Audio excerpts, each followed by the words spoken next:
What's up mga katingog? In our first video, we talked about the Young Minds on Explore or YMX. And since we're part of the team who went to the Netherlands, we will be talking about the similarities and differences of both the Netherlands and the Philippines in terms of government system, transportation system, and the educational system. first, the government system. As you all know, the Philippines is a democratic country where the people vote for their officials and the leaders that lead the country. The Philippine government has three branches. The executive, where they carry out the laws composed of the president and the vice president. The legislative, where they authorize to make laws and alter them, where we will see our Senate and the House Representatives. And lastly is the judicial branch, where they evaluate the laws and holds the power to settle controversies. While in the Netherlands, they have what we call a monarchical system where there is a royal family, and it is divided into four branches. First is the executive branch, which is composed of the ministers, secretaries, and headed by the Prime Minister. They oversees laws and policies. Second is the legislative branch, which is composed of House of Representatives and the Senate.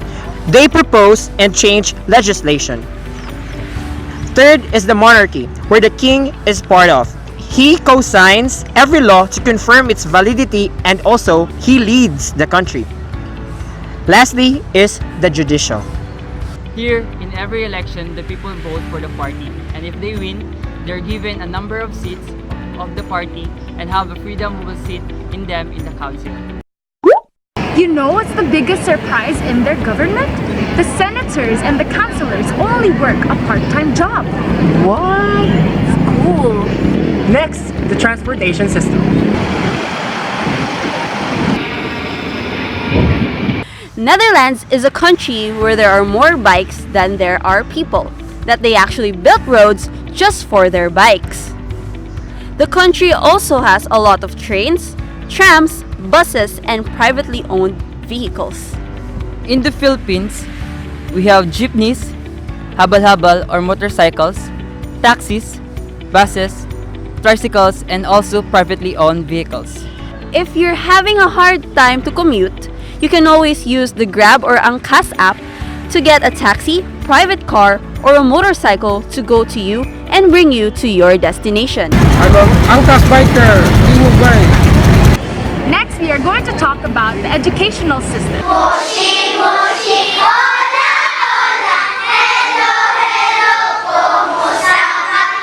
Here in the Philippines, we have what we call a K-12, which is kindergarten until year 12. They added 2 more years to high school, which is now called senior high school. Senior high school has 6 strands: the Tech Vocational or TechVoc, Science, Technology, Engineering, and Mathematics or STEM, Humanities and Social Sciences or HUMS, Accountancy and Business Management or ABM, General Academic Strand, which is GAS, or A&D, which is Arts and Design. In Netherlands, children enters one of 3 different streams for their secondary education. These streams represent different educational paths based on the academic level and interest of the student. First is VMBO, or Preparatory Secondary Vocational Education. It is a 4-year stream which focuses on practical knowledge. Next is the HAVO, or Senior General Secondary Education. It is a 5-year stream that prepares students to study higher professional education at universities of applied sciences. Lastly is the VWO, or University Preparatory Education. It is a 6-year stream that focuses on theoretical knowledge that prepares students to follow a bachelor's degree at a research university. Wow! So, with everything you learned, unsa ka ang atong pwede i-improve sa atong system? Share us your thoughts, mga katingog. Ayaw kalimot nga, mutingog ko, tingog ka, tingog bay!